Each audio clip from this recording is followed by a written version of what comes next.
Bonjour. Avant de partager avec vous ce que j'ai reçu dans mon cœur pour l'Église, je voudrais d'abord partager avec vous la lecture d'un passage, et particulièrement dans l'Évangile de Matthieu, chapitre 25, à partir du verset 1. Voici ce qu'il nous est dit. « Alors le royaume des cieux, sera semblable à 10 vierges qui, ayant pris leur lampe, allèrent à la rencontre de l'époux. 5 d'entre elles étaient folles et 5 sages. Les folles, en prenant leur lampe, ne prirent point d'huile avec elles. Mais les sages prirent avec leur lampe de l'huile dans des vases. Comme l'époux tardait, toutes s'assoupirent et s'endormirent. Au milieu de la nuit, on cria « Voici l'époux, allez à sa rencontre ». Alors toutes ces vierges se réveillèrent et préparèrent leurs lampes. Les folles dirent aux sages « Donnez-nous de votre huile, car nos lampes s'éteignent. » Les sages répondirent « Non, il n'y en aura pas assez pour nous et pour vous. Allez plutôt chez ceux qui en vendent et achetez-en pour vous. » Pendant qu'elles allaient en acheter, l'époux arriva. Celles qui étaient prêtes entrèrent avec lui dans la salle des noces et la porte fut fermée. Plus tard, les autres vierges vinrent et dirent « Seigneur, Seigneur, ouvre-nous !» Mais il répondit « Je vous le dis en vérité, je ne vous connais pas. Veillez donc, puisque vous ne savez ni le jour ni l'heure. » Voici, frères et sœurs, un passage qui est d'actualité. C'est un passage qui est criant d'actualité. Aujourd'hui, plus que jamais, dans le monde entier, l'Église est en train de vivre un temps de réveil. Un temps de réveil de différentes manières. Mais ce que nous voyons, c'est qu'il y a une résurgence aujourd'hui de l'intérêt pour la parole de Dieu, le retour à la parole, le retour à la vérité, l'abandon des fausses doctrines, la recherche de la présence de Dieu au quotidien, la simplicité de l'Évangile. Et tout cela, nous le vivons aujourd'hui sur la terre entière, par des petits groupes, par des personnes seules, effectivement, qui peuvent le vivre aussi. Et cette Église qui se réveille n'a pas de nom. Cette Église qui se réveille n'a pas de dénomination. Ce sont des cœurs qui se tournent vers le Seigneur. Aujourd'hui, plus que jamais, nous vivons ces temps de la fin où l'Église est en train de se réveiller. Mais par contre, il y a un revers à cette médaille. Le revers de la médaille, c'est que le diable se déchaîne parce qu'il sait aussi qu'il a très peu de temps. Donc il va susciter, aujourd'hui plus que jamais, des faux apôtres, des faux docteurs, des faux chrétiens, des faux disciples, avec des fausses doctrines. Tout ça pour détourner les enfants de Dieu de la parole véritable. L'Évangile de Jean, chapitre 8, verset 32, nous dit « Vous connaîtrez la vérité, et la vérité vous rendra libre. » Et c'est cette vérité que le diable s'acharne à cacher, à camoufler, afin que les enfants de Dieu ne la voient pas. Mais un véritable enfant de Dieu, frères et sœurs, reconnaît la voix du bon berger.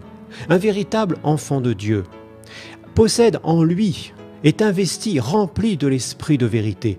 Et donc cet esprit de vérité crie « Abba, Père ». Cet esprit de vérité a soif de la parole de Dieu, a soif de vérité. Et si tu es un enfant de Dieu qui a soif de cette parole, de cette vérité, Dieu va te guider, Dieu va te conduire chaque jour de ta vie, afin que tu puisses rencontrer des frères, rencontrer des sœurs qui aiment cette vérité, que vous puissiez la partager et que vous puissiez la vivre pleinement chaque jour de votre vie. Dans la simplicité de l'Évangile, quel que soit l'endroit où tu te trouves sur terre, parce qu'aujourd'hui, lorsque, comme maintenant, je m'adresse à vous par le biais d'un média, nous savons que ce média peut être regardé partout dans le monde. Quel que soit l'endroit où tu te trouves sur terre, sache une chose, c'est que Jésus ne t'abandonne pas. Jésus revient et quand il revient, il marque de son sceau, avant son retour, ces véritables enfants de Dieu. Et c'est ce qu'il est en train de faire aujourd'hui. De plus en plus, l'Église aujourd'hui, la véritable Église se précise. Le contour de cette véritable Église se dessine. Aujourd'hui, les enfants de Dieu sont en train de se réveiller. Et par rapport à ce texte que nous avons lu au travers de l'évangile de Matthieu chapitre 25 qui nous parle de ces 10 vierges, eh bien il est question de cette église de la fin des temps. Mais malheureusement nous voyons une chose. Ce que nous voyons au travers de ce passage, c'est que cette église est divisée en deux. D'un côté, il y a les vierges sages et de l'autre côté, il y a les vierges folles. Mais le texte nous dit comme ça que toutes se sont endormies. Toutes se sont endormies. Et aujourd'hui, si l'Église véritable, même l'Église véritable, vit un temps de réveil, c'est bien parce qu'elle s'est endormie. Et que nous avons besoin, avant le retour de Jésus, de nous recentrer sur la parole, de faire un véritable nettoyage dans nos cœurs, dans nos vies, dans nos doctrines, et puis de revenir véritablement à la parole véritable, à l'évangile de pureté, l'évangile de la simplicité, de la vérité, de la justice et de l'amour de Dieu. Alors d'un côté, il y a ce que j'appelle l'Église parallèle. L'Église parallèle, c'est tous ceux qui sont là, il y a le blé, mais il y a aussi l'ivraie. C'est l'ivraie. C'est tous ceux qui sont là, qui font partie de l'Église visible. Je dis bien de l'Église visible sur terre. Vous les voyez dans les assemblées, vous les voyez dans les rassemblements, ils sont là. Ce sont des hommes, des femmes qui affichent l'extérieur de la piété, mais qui malheureusement en renient ce qui en fait la force. Ce sont des personnes qui se disent chrétiennes, mais malheureusement le témoignage de leur vie contredisent ce qu'ils disent. Et c'est un véritable contre-témoignage à l'Évangile. Ils auront un prix fort à payer. Mais en attendant, ils sont là. Comme l'ivraie se mélange au blé, l'Église, cette Église parallèle, cette fausse Église se mélange à la vraie Église jusqu'au temps voulu de Dieu où il y aura cette séparation. Aujourd'hui, les vierges folles cohabitent avec les vierges sages. Et nous le voyons, frères et sœurs, à chaque fois que nous nous rassemblons, à chaque fois, il y a toujours cette cohabitation. Déjà du temps de Jésus, cela existait. Regardez, Jésus avec les disciples, parmi les disciples, il y en avait un. Il y en avait un parmi les 12 les apôtres, il y en avait un qui devait effectivement le trahir. Jésus le savait. Mais Jésus a cohabité avec lui jusqu'au temps voulu de Dieu où Judas a trahi Jésus et était mort et a été jugé par rapport à ce qu'il a fait. Rappelez-vous, à l'époque où Moïse est sorti avec le peuple d'Israël du pays d'Égypte, il y avait un ramassis de peuple. Ce ramassis de peuple est venu se mélanger avec le peuple élu de Dieu. Pourquoi ? Parce qu'il avait des intérêts particuliers en partant avec le peuple de Dieu. Chacun avait ses intérêts particuliers, mais il n'appartenait pas à ce peuple. Il n'avait pas la même vision. Il ne la comprenait même pas, cette vision. Alors, Moïse le savait. Dieu le savait. Mais ils ont quand même cohabité. Ce ramassis de peuple a fait chuter le peuple d'Israël à cause de ces personnes qui ont suscité les murmures, les critiques, la colère, la rébellion.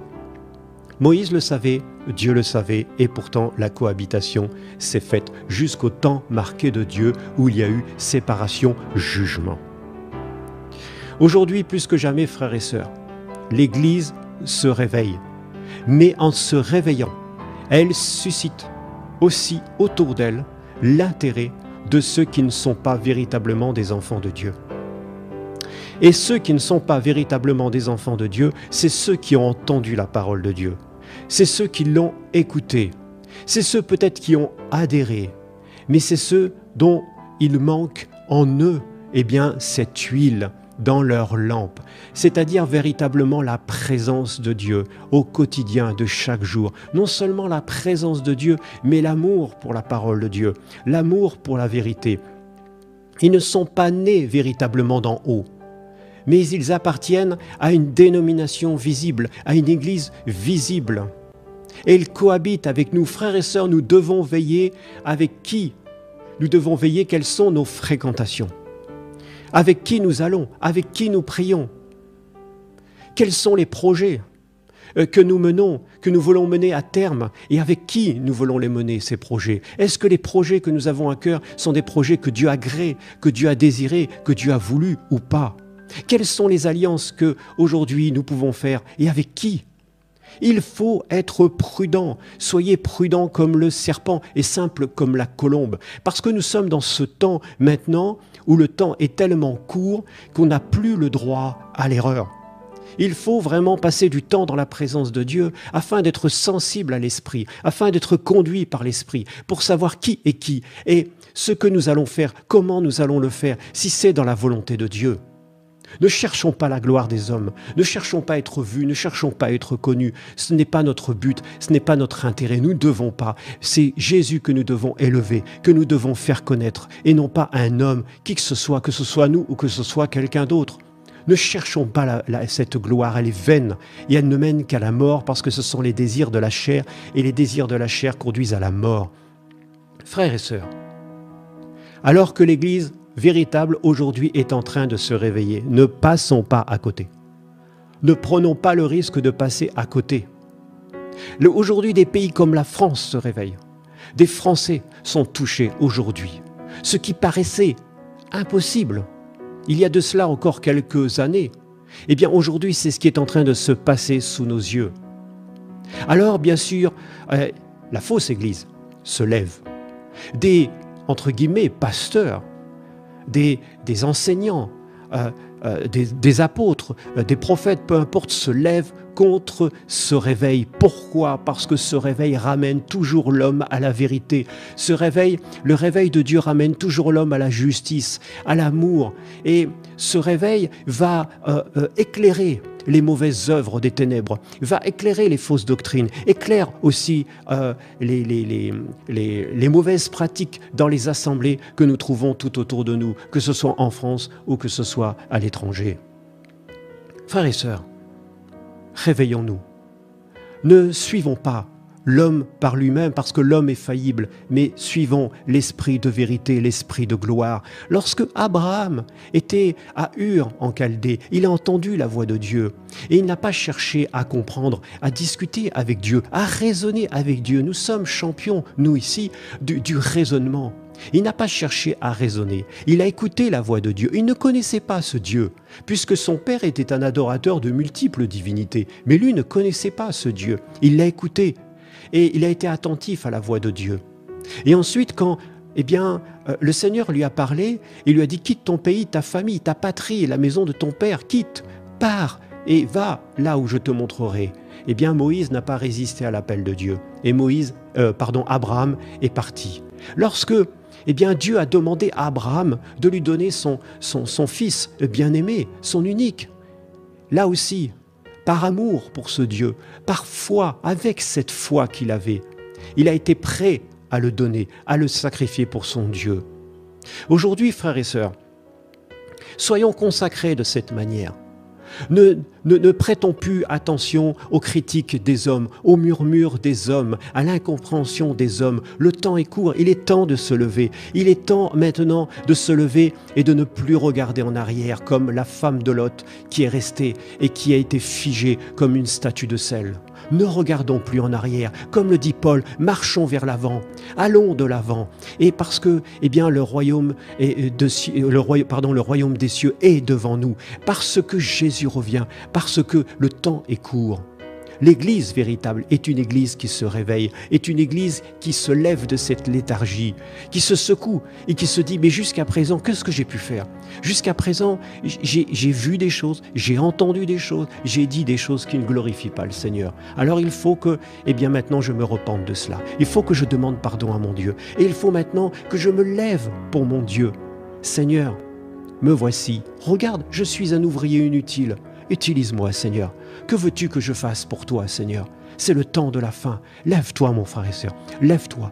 Ne te laisse pas bloquer par les hommes. Lève-toi. Ce que tu as à cœur de faire, que le Seigneur te montre, lève-toi et fais-le. Crois-moi, la fausse Église va se lever contre toi. Des pasteurs peut-être vont te bloquer. Des hommes de Dieu vont te bloquer. Mais sache que toi, tu es un homme, une femme de Dieu. Que tu as été choisi par lui pour le servir, pour l'adorer, pour l'élever dans ta vie. Et quelles que soient les ambitions des autres, quels que soient les freins que d'autres vont placer sur ton chemin, toi, va de l'avant. C'est le Seigneur qui va t'ouvrir les portes.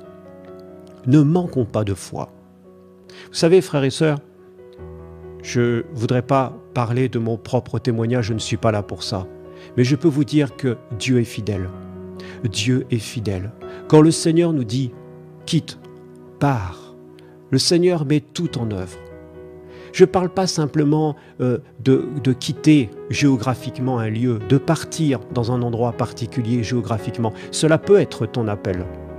Mais le Seigneur, quelquefois, nous dit de quitter des préjugés, de partir, de sortir de ses idées préconçues, de sa vision de la parole de Dieu, qui est peut-être une vision fermée, peut-être une vision archaïque qui ne date plus, qui date, mais qui ne tient plus compte de la réalité de Dieu aujourd'hui dans ta vie.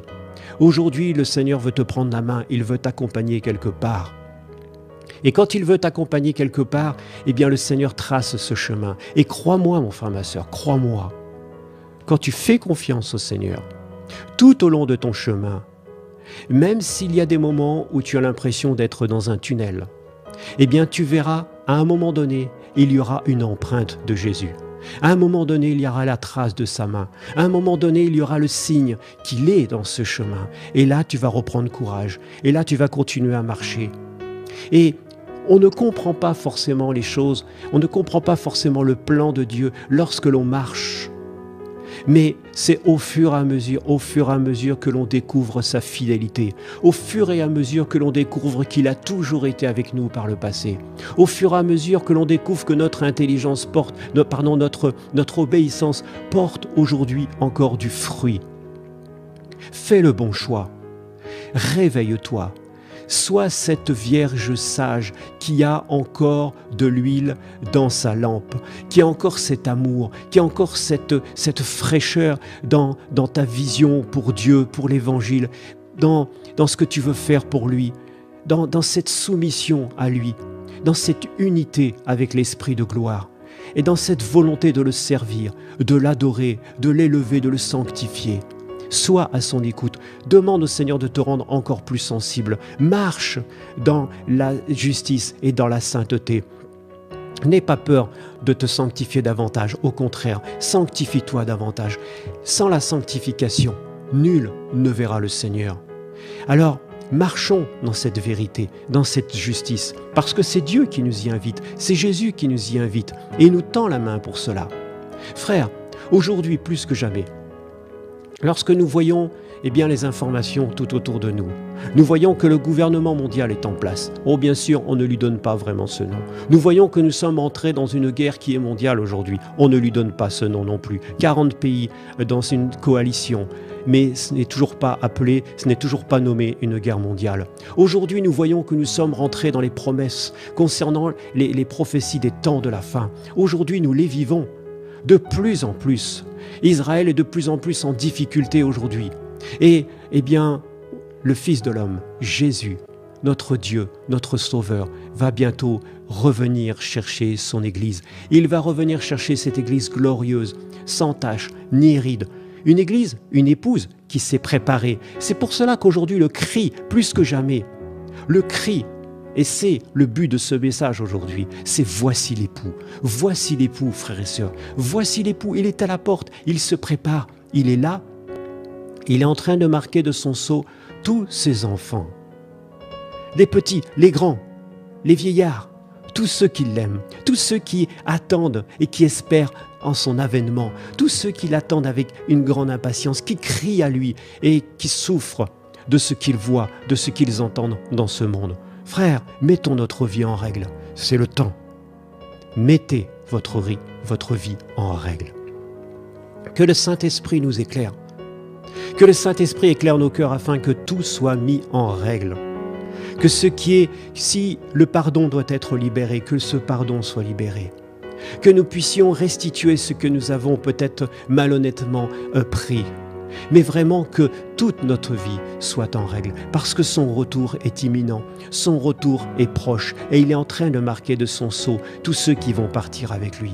Frères et sœurs, Ne faisons pas partie de cette Église, et cette Église malade, cette Église lépreuse, et cette Église de vierges insensées, qui a écouté la parole, qui a connu la parole de la vérité, qui a peut-être vu les miracles de Dieu, la puissance de Dieu, la puissance de la transformation, de la régénération de Dieu dans leur vie, et qui s'en sont détournés, ou plutôt qui préfèrent adopter les principes de ce monde, les doctrines de ce monde, avec les magouilles, avec le compromis, avec le mensonge, avec l'adultère. Oh frères et sœurs, c'est tellement écœurant ce que nous voyons aujourd'hui dans l'Église. Il y a de cela quelque temps, à la télévision, je regardais un reportage sur un pays d'Afrique. C'était, si mes souvenirs sont bons, la Guinée. Mais je tiens à préciser une chose, c'est que ce que j'ai vu là est valable partout. Le contexte est différent, bien entendu, mais c'est aussi valable en France et dans les pays du Nord. Et dans ce pays, nous avons vu des femmes avec des enfants, des chrétiens, qui étaient là toute la journée à casser des cailloux. Et ils ne faisaient que casser des cailloux. Les mères et les petits. Ils cassaient des cailloux tout simplement pour pouvoir se faire un petit peu d'argent pour pouvoir manger. Et bien le dimanche matin, bien entendu, c'était le rendez-vous dans ces bâtiments qu'on appelle église. Et puis, ce n'était pas du tout un reportage sur l'église, mais les journalistes ont cru bon de montrer ces choses. Et on voyait les pasteurs qui étaient là, ils étaient 2 ou 3, qui étaient en train de haranguer les foules pour que, ils donnent de l'argent toujours plus, la dîme. Donne ton argent, tu seras béni, donne. Il n'y a pas assez, donne, il n'y a pas assez. Et les gens, malgré leur souffrance, tout l'argent qu'ils avaient gagné en cassant des cailloux, ils venaient les apporter aux pieds de ces hommes. J'étais écœuré. Et à la fin, on voyait ces hommes qui étaient là, qui faisaient un petit pas de danse, dans une tenue costume, belles chaussures, etc. Et contents de tout l'argent qu'ils avaient gagné, alors que, malheureusement, tous les chrétiens qui étaient en face d'eux mouraient de faim, étaient dans une précarité, une pauvreté extrême. Et j'étais écœuré en voyant ça. Et le journaliste a bien eu raison de dire que c'était des escrocs. Voilà quel est le monde d'aujourd'hui. Voilà quelle est l'Église, la fausse Église. Cette Église qui vit sur l'argent, la cupidité. Je vous dis, malheureusement, aujourd'hui, l'Église, cette fausse Église, cette Église malade, elle a pour Dieu Mammon. Son Dieu, c'est Mammon, c'est pas Jésus. Son Dieu, c'est son ventre. Son Dieu, c'est l'argent, c'est la cupidité. Et pour cela, on va accepter de vivre dans la chair. Combien, de responsables d'assemblée, combien d'anciens, de pasteurs, etc. sont dans l'adultère? Combien acceptent le compromis afin que leur business fonctionne? Regardez, en France, nous ne sommes pas épargnés. Nous connaissons des pasteurs qui sont des véritables businessmen. Et j'en connais un, pas si loin d'ici, en Normandie. Avec garde du corps. Mais frères et sœurs, réveillons-nous. Il est temps de sortir de ces assemblées où on prêche l'argent, on prêche un système, on prêche une église, une dénomination, on prêche des services. On fait rentrer des enfants de Dieu dedans. Une fois qu'ils sont dedans, on les utilise. On va tout simplement les orienter vers un service, parce qu'il faut servir, mais on n'a pas compris quel était le service que Dieu attendait d'un enfant de Dieu. Ce service que Dieu attend d'un enfant de Dieu est avant tout l'adoration. L'adoration tous les jours de sa vie. Et puis ensuite, si nous avons reçu des grâces, des dons, des talents, mais exprimons-les dans la simplicité et dans la liberté des enfants de Dieu. Et ces hommes et ces femmes sont exploités. On va leur créer des ministères qui n'existent nulle part. Frères et sœurs, il est temps de se réveiller. Il est temps de se réveiller. Jésus revient et toute cette fausse église ne partira pas. Tous ceux qui sont dans la cupidité, dans l'adultère, dans la sorcellerie, oui, frères et sœurs, je le dis bien, dans la sorcellerie en France, ici, dans les assemblées. La sorcellerie des pasteurs eux-mêmes qui sont de véritables sorciers et qui ont plusieurs femmes. Nous sommes dans un temps où il faut dénoncer ces choses. Je ne suis pas le seul, mais il faut le faire. Il faut le faire. Réveillons-nous. Réveillons-nous, frères et sœurs. Réveillons-nous. Si toi, tu entends ce message et tu commences à réaliser que, tu étais endormi, tu étais dans tes occupations, tu étais peut-être à t'occuper de toi-même, de ton image, de ton bien-être, et puis des voyages, et puis je ne sais pas. Mais tu te dis dans ton cœur, mais j'ai oublié Jésus. J'ai oublié mon Dieu, celui qui me donne la vie, qui me nourrit, qui me donne la santé. Lui, je l'ai oublié. Et Jésus revient, mon frère, ma sœur, recentre-toi sur lui. Abandonne ces choses qui sont secondaires. Mais occupe-toi, préoccupe-toi premièrement du royaume et de la justice de Dieu, et le reste te sera donné. Dans ce reste, il y a tout l'amour de Dieu. Il y a toute sa présence, il y a toute sa joie. Oh, mon Dieu, quand il donne, s'il donne avec richesse, avec gloire, et tu ne seras pas déçu. Mais là, si tu continues à t'attacher aux choses de ce monde, si tu continues à t'attacher aux hommes qui sont autour de toi, si tu continues à idolâtrer des hommes, à idolâtrer peut-être des femmes, à idolâtrer des personnes autour de toi, sache que ton Dieu te demandera des comptes. Il n'y a que lui qui doit être aimé, adoré, exalté, élevé. Il n'y a que lui. Frères et sœurs, réveillons-nous. Le temps est proche. Le temps est très proche. Jésus revient très bientôt. Alors les vierges sages, elles entendent la voix du bon berger. Elles l'entendent, mais elles l'entendent d'une manière particulière. Elles ressentent au fond de leur cœur, dans cette intimité avec lui, elles ressentent une urgence. Elles ressentent une chaleur, une présence, mais aussi une grande souffrance. Frères et sœurs, si tu ressens ces choses, c'est que ton Dieu t'appelle. C'est que ton Dieu te marque de son sceau. Une grande souffrance, oui, à l'égard de ce que l'on voit dans ce monde, à l'égard de ce que l'on entend dans l'Église, à l'égard de la méchanceté dans l'Église, de l'égoïsme dans l'Église. Regardez comment les gens sont égoïstes dans les assemblées, pour des histoires de place, pour des histoires tellement futiles. Mais qu'est-ce que ces hommes et ces femmes viennent chercher dans ces bâtiments? Si tu es concerné, moi je te pose la question, qu'est-ce que tu viens chercher aujourd'hui? Qu'est-ce que tu viens chercher quand tu rentres dans un bâtiment? Et quand tu viens prier avec d'autres personnes, qu'est-ce que tu viens chercher? Est-ce que tu viens chercher ta guérison? Est-ce que tu viens chercher ta délivrance et puis après tu repars et tu oublies ton Dieu? Ou est-ce que tu viens chercher une proximité avec ton Dieu dans l'église, au milieu de tes frères et sœurs, pour mieux le servir, pour mieux l'adorer, pour mieux être enseigné, pour mieux ensuite, une fois que tu es à l'extérieur, être un véritable disciple? Si c'est ça que tu viens rechercher, alors persévère et continue.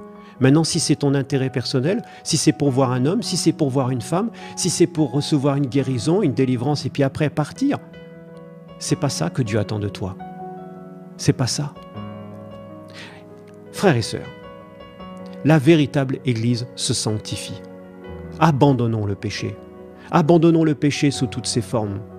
Aujourd'hui, nous devons travailler nos pensées, afin que nos pensées glorifient toujours le Seigneur.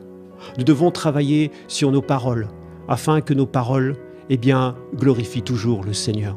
Nous devons travailler sur nos actes, les actes que nous posons autour de nous, parce que c'est un témoignage de notre vie. Vous savez, ça ne sert à rien de descendre dans la rue et de proclamer Jésus est vivant, si ton témoignage de vie, va à l'encontre de ce que tu dis. Nos familles seront touchées, frères et sœurs, pas uniquement grâce à nos prières, pas uniquement parce que nous avons jeûné, mais aussi et surtout parce que nous avons un témoignage devant nos familles, parce que nos familles nous voient vivre dans la simplicité, nos familles nous voient vivre dans la vérité, dans la justice, hors du compromis, hors des magouilles, hors de la tricherie avec les administrations de notre pays. Hors de toutes ces choses, notre famille nous voit et malgré que l'on refuse le compromis, on y arrive, on avance, on perce, on obtient les choses que nous avions à cœur. Pourquoi? Parce que le Seigneur est avec nous. Le Seigneur est avec nous et quand il est avec nous, les portes s'ouvrent. Qui est contre nous? Qui se levera contre toi? Jésus est avec toi.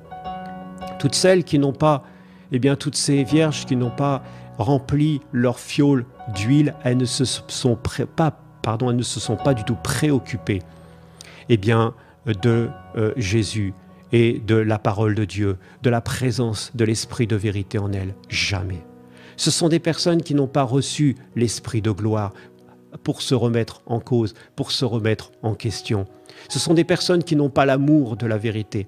Ce sont des personnes qui ne sont pas capables de sacrifier quoi que ce soit dans leur vie pour le Seigneur. Alors, Ce sont des hommes et des femmes qui se sont intéressés à tout un tas de choses, sauf à Jésus. Les vierges sages entendent sa voix. Et vous avez remarqué que dans le texte que nous venons de lire, il nous est dit aussi que, toutes entendirent la voix. Mais rappelez-vous, quand Moïse a dit, on quitte, le pays d'Égypte, rappelez-vous que tous sont partis, tous ont suivi. Aussi bien, le peuple d'Israël, aussi bien le ramassis de peuples qui étaient là par intérêt. Tous ont suivi ce mouvement. Et à chaque fois qu'un mouvement de réveil s'est mis en place, à chaque fois que Dieu a suscité des hommes et des femmes pour réveiller le peuple, à chaque fois étaient mélangés, l'ivraie et le blé. À chaque fois. Donc ça veut dire que ce réveil que nous vivons aujourd'hui dans le monde entier, au travers de la manifestation de la gloire de Dieu, ce réveil suscite de l'intérêt et attire l'attention aussi de la fausse Église. Pourquoi ? Parce qu'il y a toujours quelque chose à récupérer d'un réveil. Frères et sœurs, réveillons-nous. Le temps est court. Et aujourd'hui, j'ai ce cri dans mon cœur qui est là. Voici l'époux. Voici l'époux. Il revient. Il revient chercher son Église glorieuse, sans tache ni ride. Mais il revient de manière sûre et certaine. Les prophéties de la Bible sont en train de se réaliser, sont en train de s'achever par rapport à l'enlèvement de l'Église. Ne passons pas à côté. Ne passons pas à côté de l'enlèvement, sinon ce sera terrible. La parole nous dit qu'il y aura la grande tribulation. Et là, ce sera terrible, même si beaucoup vont se convertir pendant cette période. Mais ce sera une période de persécution pour les chrétiens. Or, le Seigneur ne voulait pas de cela pour nous. Ce qu'il voulait, c'est que nous puissions partir à l'enlèvement le plus grand nombre possible. Aujourd'hui, si vous entendez sa voix, n'endurcissez pas vos cœurs si tu entends la voix de Jésus. Au travers de ce message et au travers de tous ceux que tu entends, parce que je ne suis pas le seul, beaucoup, parle de la même manière. Aujourd'hui, si tu entends la voix de Jésus, n'endurcis pas ton cœur.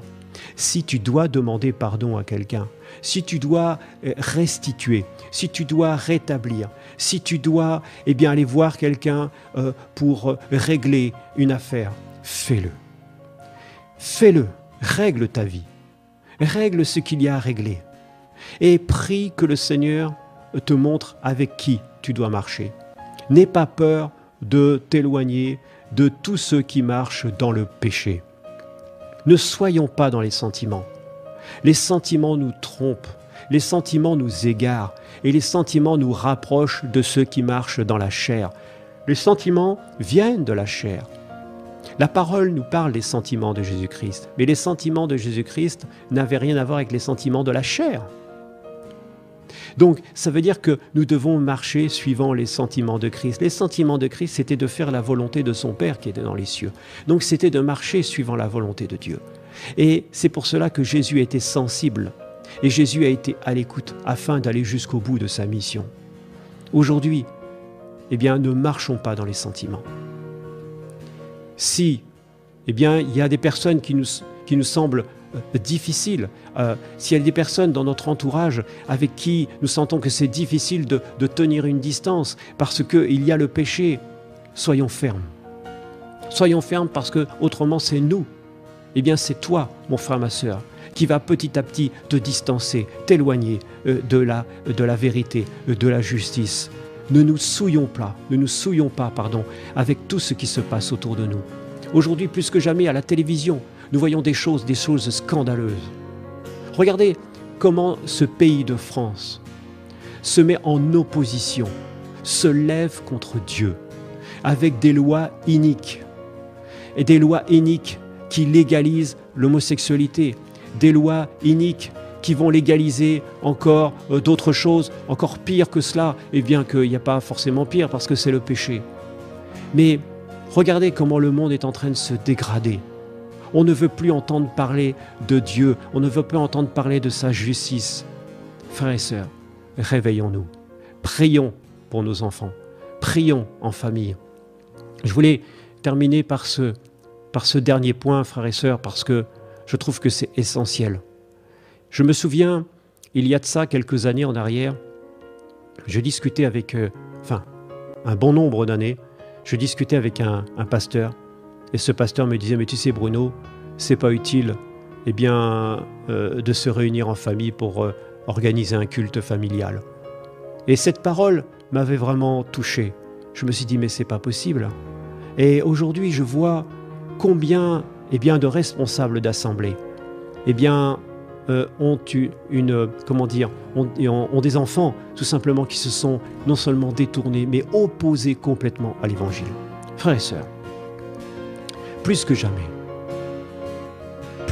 prions pour notre famille et prions en famille. Plus que jamais, réunissons-nous en famille. Regardez ce qui s'est passé du temps de Noé avec l'arche. Seule sa famille a été sauvée. Pourtant, l'évangile a été prêché autour. Il a parlé, c'était un prédicateur de justice. Il a parlé, mais seule sa famille a été préservée, a été sauvée. Et Paul le disait au geôlier de Philippe, il lui dira, toi et ta famille, vous serez sauvés. Dieu a un regard particulier sur nos familles, sur nos enfants. Mais sachez une chose, c'est que le diable aussi. Aujourd'hui, plus que jamais, les sorciers, les satanistes, le diable lui-même, les démons vont tout faire pour diviser votre famille. C'est ce que le monde est en train de faire aujourd'hui avec ces lois iniques. Et ce n'est pas terminé. Mais prions en famille. Restons en famille. C'est important. Vraiment, mettons la famille aussi au cœur de nos préoccupations. Prions avec les enfants. Et enseignons-leur la parole de Dieu, véritablement, avec simplicité. Ils verront la gloire de Dieu au sein de leur famille. Ils verront comment Dieu se manifeste. Je vous dis, ce ne sont pas des choses théoriques. Un enfant qui ne vit jamais la gloire de Dieu, un enfant qui ne voit jamais la réalisation de ses prières, un enfant qui ne voit jamais les attaques de l'ennemi, des démons, c'est un enfant qui ne pourra pas marcher dans la foi. Alors il va dire, oui, c'est bien, c'est de la religion, c'est de la théorie. Mais moi, ça ne m'intéresse pas. Or, quand un enfant voit de ses yeux les choses concrètes de la puissance de Dieu, de l'amour de Dieu, de la véracité de Dieu dans sa vie, cet enfant grandit dans la foi. Et cette foi devient inébranlable. Et les enfants qui naissent dans une famille chrétienne, on leur prêche la parole. Oh, que Dieu soit béni, que Dieu soit béni. Continuons de prêcher cette parole en famille. Continuons de prier pour nos enfants, avec nos maris, avec nos femmes, etc. Continuons de prier vraiment. Qu'il y ait cette unité spirituelle. Le diable va tout faire pour se lever contre ça. Combien de fois, nous personnellement, nous avons vécu des attaques dans la famille parce que le diable ne supporte pas. Ne supporte pas. Et s'il y a des difficultés avec vos enfants, ne les laissez pas entre les mains d'inconnus, de spécialistes soi-disant qui vont travailler avec leur esprit, avec leur cerveau, leur âme. Non, notre Dieu est tout-puissant. Notre Dieu est grand et tout-puissant. Il est capable de tout. Et aujourd'hui, plus que jamais, la manifestation de la gloire de Dieu se vit dans l'Église. Soyons remplis de foi, de zèle pour lui. Le Seigneur marche devant nous. Le Seigneur marche derrière, à côté. Il est avec nous. Il est avec toi. Si tu aimes Jésus, sache une chose. Oh, ce verset, je l'aime ce verset. Eh bien, tout concourt au bien de celui qui aime Dieu. Et crois-moi, si tu aimes le Seigneur, tout concourt pour ton bien. Ne t'inquiète pas. Ne t'inquiète pas pour le travail. Ne t'inquiète pas pour la famille. Ne t'inquiète pas pour le lendemain. Dieu te conduit. Dieu te prend par la main. Et à chaque jour suffit sa peine. Le Seigneur est avec nous. Faisons-lui confiance. Il est le Tout-Puissant. C'est lui, Jésus, qui a conduit le peuple d'Israël au travers de la Shekinah. C'est lui, Jésus, qui a donné ces tables de la loi à Moïse. C'est lui, Jésus, qui encore, est avec nous aujourd'hui et nous guide à chaque pas, à chaque instant. C'est lui qui est aux côtés de tes enfants. Quand tu n'es pas là, tu travailles, sache que Jésus les protège, Jésus les garde. Sache que si tu enseignes à tes enfants à prier au nom de Jésus, tes enfants vont continuer et à aimer le Seigneur. Ils vont devenir de plus en plus fermes dans la foi. Ils vont aimer la vérité. Ils vont rejeter l'injustice et le mensonge. Voilà, c'est un court passage que je voulais partager aujourd'hui. Voici l'époux. Est-ce que tu es prêt? Aujourd'hui, c'est la question que je te pose, mon frère, ma sœur, ou peut-être toi qui ne connais pas encore l'Évangile et qui entend peut-être pour la première fois, ou dans les premières fois, tu entends ces messages qui parlent de Jésus. Eh bien, sache que Jésus t'aime et Jésus a payé à la croix le prix fort pour toi. Jésus est mort à la croix, mais il est ressuscité par la toute-puissance de l'Esprit de gloire. Et aujourd'hui, Jésus t'attend. Aujourd'hui, Jésus voudrait que tu sois sauvé, que tu sois racheté de ton péché, racheté, et il voudrait tellement que tu sois, gracié par rapport à cette condamnation qui attend toute personne, sur terre, parce que nous sommes nés pécheurs et nous sommes destinés à la mort. Alors, toi qui ne connais pas Jésus aujourd'hui, si, tu sens que cela te parle dans ton cœur, simplement, parle à Jésus, accepte-le dans ton cœur, et lui, il viendra vivre en toi. Si tu l'ouvres la porte de ton cœur, Jésus va venir vivre en toi. Et toi, enfant de Dieu, es-tu prêt? Es-tu prêt? Car voici l'époux, il arrive.